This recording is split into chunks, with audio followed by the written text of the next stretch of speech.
Hello student, एक बार फिर से आपका स्वागत है आपके अपने YouTube channel smart study classes पर। हाँ, तो हमारी इंटरमीडिएट की इंग्लिश की क्लास चल रही थी और जिसमें हम डिस्कस कर रहे थे अनसॉल्व पेपर सन 2019, क्योंकि सन 2020 का पेपर समाप्त हो चुका है। और हम आपको बता दें कि जो अनसॉल्व पेपर क्लास है बहुत ही महत्वपूर्ण है, क्योंकि जो पेपर बनता है कम से कम 70% पेपर आपका इसी में से आता है। यानी जो भी आपके अनसॉल्व पेपर होते हैं उन्हीं में से पेपर बनाया जाता है। केवल 30% उसमें नया सिलेबस रखा जाता है, यानी कि जो नहीं आया है उसको 30% लिया जाता है। इसीलिए आपको प्रत्येक अनसॉल्व पेपर क्लास को बड़े ध्यान से देखना है।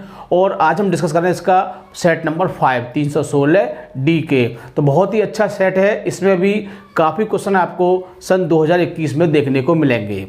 तो देखो, ये आपका आज का दूसरा पार्ट है, क्योंकि पहला पार्ट हम प्रोवाइड कर चुके हैं। तो आज की वीडियो भी आपके लिए काफ़ी महत्वपूर्ण है, क्योंकि इसमें आपकी देखा जाए तो 2 बुक आपकी इसमें रिवाइज हो जाएगी। यानी कि जो आपकी पोइट्री बुक है उसको भी, और जो आपकी जो शॉर्ट स्टोरी बुक है उसको भी इसमें डिस्कस हो जाएगी। ठीक है, तो बहुत ही अच्छी तरह से इसको समझना है, बिल्कुल भी दिक्कत नहीं होगी आपको। और हम आपको पहले बता चुके हैं कि केवल हम उन्हीं क्वेश्चनों को डिस्कस करते हैं जो आपके सिलेबस में हैं। जिस टॉपिक को हटा दिया गया है उसको हम इसमें डिस्कस नहीं कर सकते। ठीक है, तो जो विद्यार्थी चैनल पर नए हैं वो चैनल को सब्सक्राइब कर लें, बेल आइकन प्रेस कर लें, ताकि आगे आने वाली वीडियो का नोटिफिकेशन आपको जल्दी से प्राप्त हो सके। ठीक है, तो ज़्यादा समय वेस्ट न करते हुए चलते हैं अपने टॉपिक की ओर।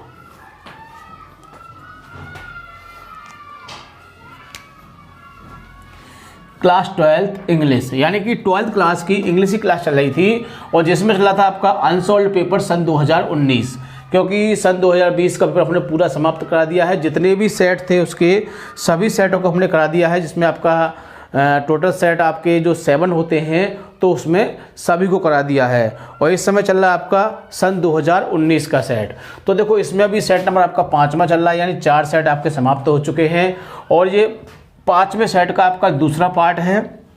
एक पार्ट हम आपको प्रोवाइड कर चुके हैं, इसको आपने देख लिया होगा, वो भी काफ़ी अच्छे क्वेश्चन थे। और सबसे खास बात जो होती है वो होता है हमें पैसेज को पहचानना। तो पैसेज को पहचानने के बहुत सारे तरीके हमने आपको बताए हैं, लेकिन जो आपकी प्रोज बुक है उसमें तो किसी हद तक आप आसानी से पहचान सकते हैं, लेकिन जो बुक आपकी पोइट्री है उसमें थोड़ी सी दिक्कत होती है। इसलिए आपको उसमें जो स्टैंजा होते हैं उनको बहुत ही अच्छी तरह से पहचानना है। ठीक है, तो देखिए, क्वेश्चन नंबर 4 जो है आउट ऑफ सिलेबस है, यानी कि ये सिलेबस से आपका बाहर है। यानी इसमें आपकी जो बुक थी द मर्चेंट ऑफ वेनिस, उसको कोविड-19 का उसको हटा दिया गया है, इसलिए हम उसको इसमें डिस्कस नहीं करेंगे। वैसे बहुत ही अच्छी बुक थी, काफ़ी अच्छी उसमें कहानी थी, लेकिन उसको हटा दिया गया है तो हम इसको डिस्कस नहीं करेंगे। ठीक, अगला है 5वां question, answer any 2 of the following question. ये आपकी जो तीसरी बुक कह सकते हैं, यानी कि शॉर्ट स्टोरीज, तो उसमें से आपको 3 क्वेश्चन दिए होंगे और आपको केवल 2 के आंसर देने होंगे। इसमें भी हम उन्हीं क्वेश्चनों को डिस्कस करते हैं जो क्वेश्चन आपके एग्जाम में आने हैं। जो क्वेश्चन सिलेबस से आउट हैं उनको हम हटा देते हैं।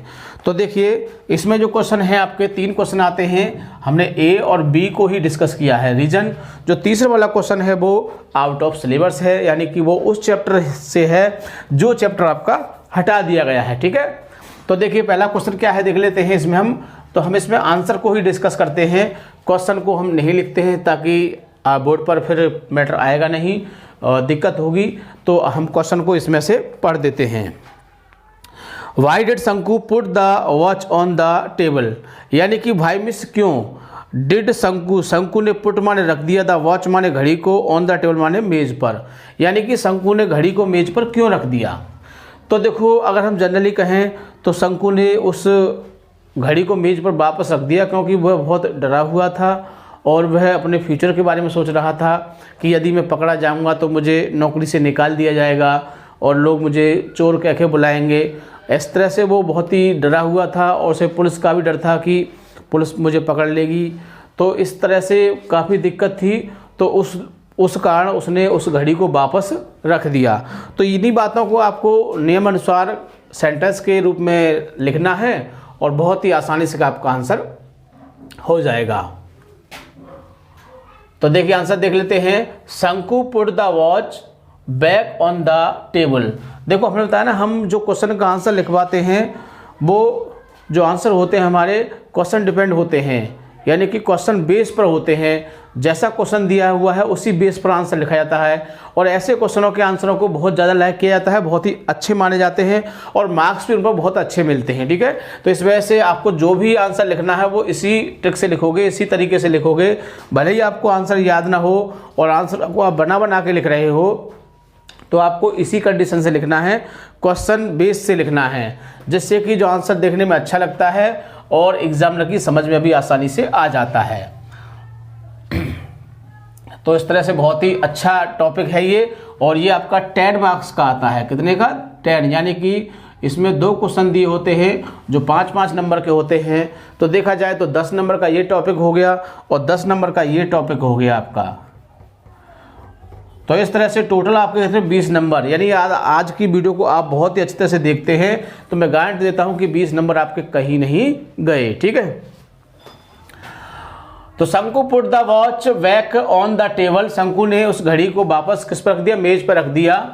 बिकॉज, क्योंकि, ही वॉज एफ्रेड, वह भयभीत था, ऑफ बीइंग कॉट, किससे? पकड़े जाने का, यानी उसको पकड़े जाने का डर था कि कोई मुझे पकड़ लेगा, किसी को पता चल जाएगा।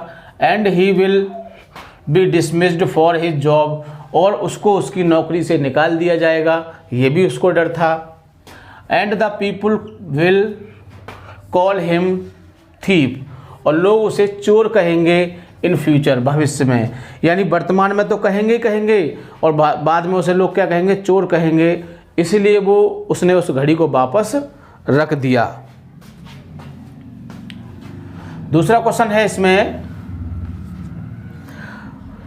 Why had the astrologer left his village, यानी जो ज्योतिषी था उसने अपना गांव क्यों छोड़ दिया? ज्योतिषी ने गांव अपना क्यों छोड़ दिया? द एस्ट्रोलॉजर लेफ्ट, अगर क्वेश्चन बेस से लोगे तो यहाँ पर आप हेड लगा सकते हो। The astrologer had left his village, यानी कि जो ज्योतिषी था उसने अपना गांव छोड़ दिया।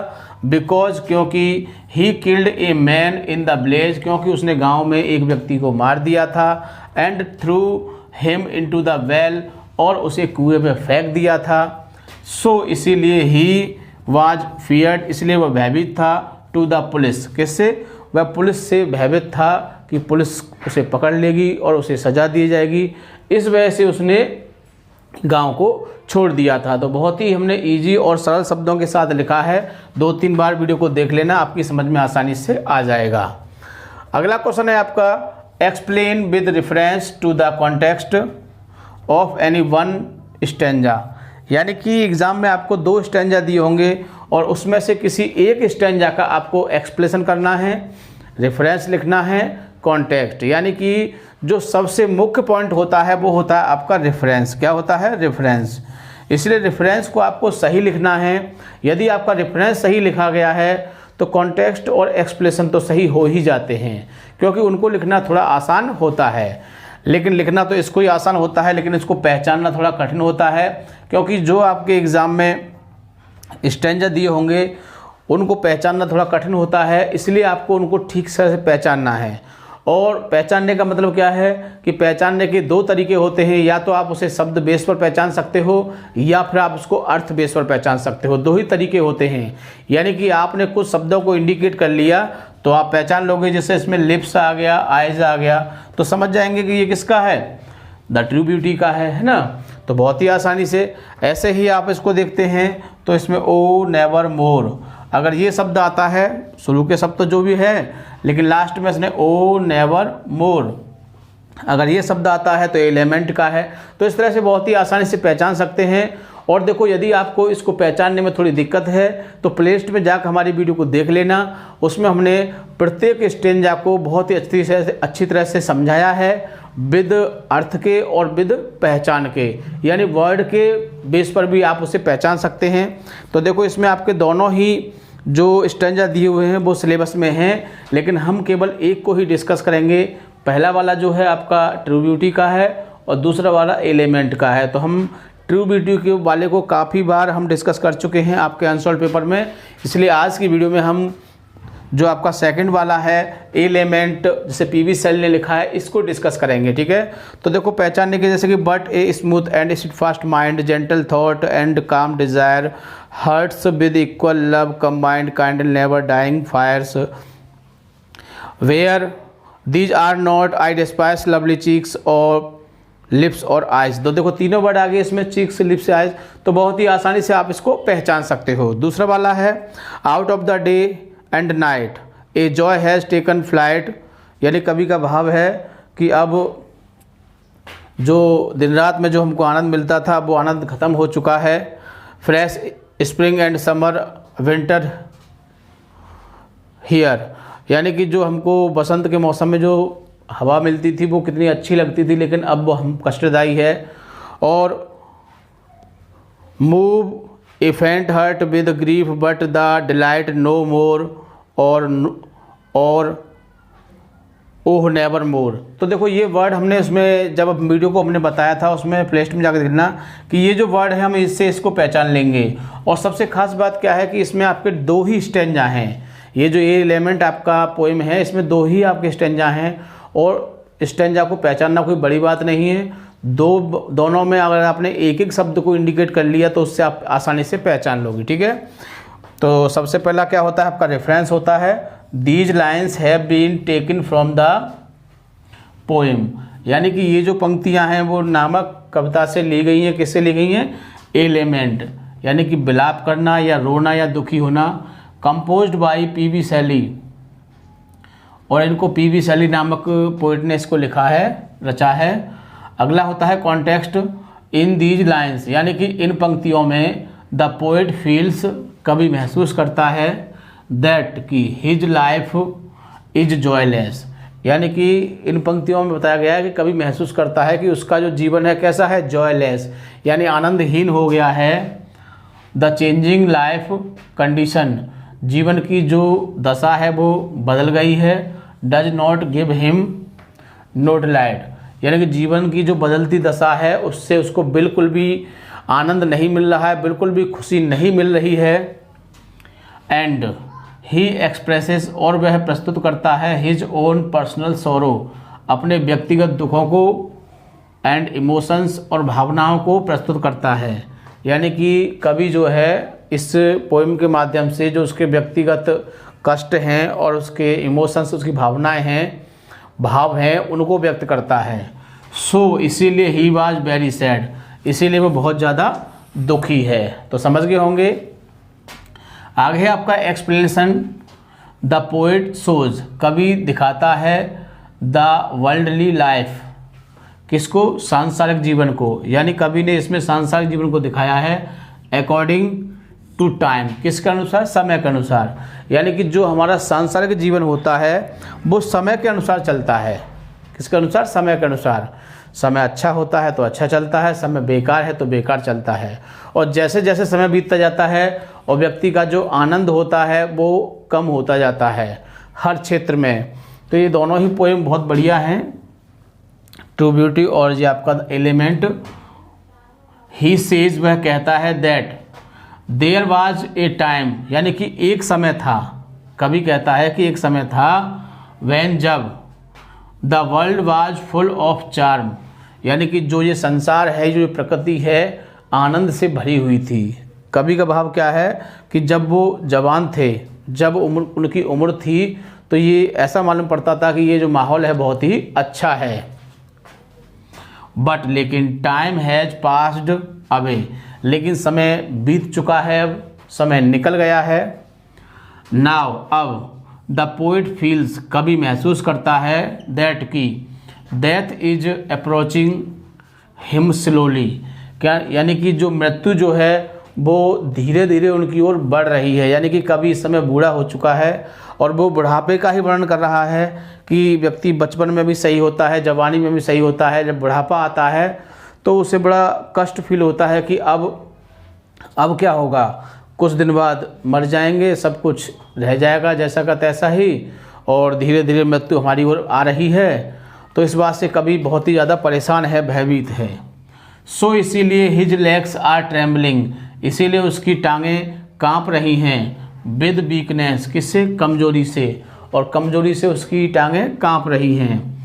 And his youth will never come back, और उसकी जो जवानी है, उसकी जो युवावस्था है, अब दोबारा कभी भी लौट के नहीं आएगी। तो कभी बूढ़ा हो चुका है तब इस बात को फील कर रहा है। And Joy has left him, और जो आनंद था वो भी अब उसे छोड़ चुका है यानी कि जो उसको आनंद मिलते थे वो अब छोड़ चुके हैं। And the spring, summer and winter, बसंत का मौसम, गर्मी का मौसम, जाड़े का मौसम कम आते हैं, यानी कि जो गर्मी के मौसम है, जो जाड़े का मौसम, वो आता तो है। And it does not give him no delight, लेकिन यह बिल्कुल भी इनको आनंद नहीं देता है। यानी कि जब ये मौसम आते थे, बसंत का मौसम, गर्मी का मौसम और जाड़े का मौसम आता था, तो बड़ा आनंद आता था, बड़ी खुशी होती थी कि ठंडी हवा चल रही है गर्मी के मौसम में, और जब ठंड का मौसम है तो धूप निकल रही है, बहुत अच्छा लग रहा है। लेकिन अब जो ये ठंडी हवाएं हैं और ये धूप हैं, सिर्फ कष्ट के सिवा कुछ नहीं देती हैं। पहले ठंडी हवाओं से बड़ा आनंद आता था, लेकिन अब ठंडी हवाएं पैरों में दर्द करती हैं। तो कभी इसी बात को बता रहा है कि जब ये मौसम आते थे, आने वाले होते थे, व्यक्ति बड़ा खुश होता था कि अब ये मौसम आएगा, अब वो मौसम आएगा, लेकिन अब इन मौसमों का कोई भी यूज़ नहीं है, आए या जाएं, क्योंकि कोई फ़ायदा नहीं है। एंड जॉय एंड हैप्पीनेस, आनंद और खुशी, will never return in his life again, यानी कवि कह रहा है कि आनंद और जो खुशियाँ हैं वो इनके जीवन में कभी भी लौट के नहीं आएंगी। अगेन माने फिर से, यानी कि कवि का भाव है कि अब तो हम बूढ़े होंगे और मर जाएंगे, अब हमारे जीवन में आनंद फिर से नहीं आएगा। तो इस बात को कवि कह रहा है। तो कवि का भाव बहुत ही अच्छा है और इसको समझना है। 2-3 बार इसको आप वीडियो को देख लेना, मैं गारंटी देता हूँ कि आपकी समझ में बहुत ही अच्छी तरह से आ जाएगा, बिल्कुल भी दिक्कत नहीं होगी। और सबसे खास बात, वीडियो को 2-3 बार से देखना। और हम आपको पहले बता चुके हैं कि ये सेट आपका बहुत ही इम्पोर्टेंट है, बहुत ही अच्छा है। भले ही आपको 2020 में से कम क्वेश्चन देखने को मिल सकते हैं, लेकिन 2019 वाले सेट हैं, इसमें से काफ़ी क्वेश्चन आपको देखने को मिलेंगे। इसीलिए इनके प्रत्येक टॉपिक को आपको बहुत ही अच्छी तरह समझना है, और जब आपको याद हो जाए तो उसे लिख के देखना है, ताकि आप उसे समझ सकें और उसे लिखें, क्योंकि एग्ज़ाम में आपको इसको लिखना है, ना किसी को सुनाना है। ठीक है, तो सबसे खास बात, वीडियो को पूरा देखना है, बिल्कुल भी स्किप नहीं करना है। और जो विद्यार्थी चैनल पर नए हैं वो चैनल को सब्सक्राइब कर लें, बेल आइकन प्रेस कर लें, ताकि आगे आने वाले वीडियो का नोटिफिकेशन आपको आसानी से मिल सके। ठीक है, थैंक यू, जय हिंद, जय भारत।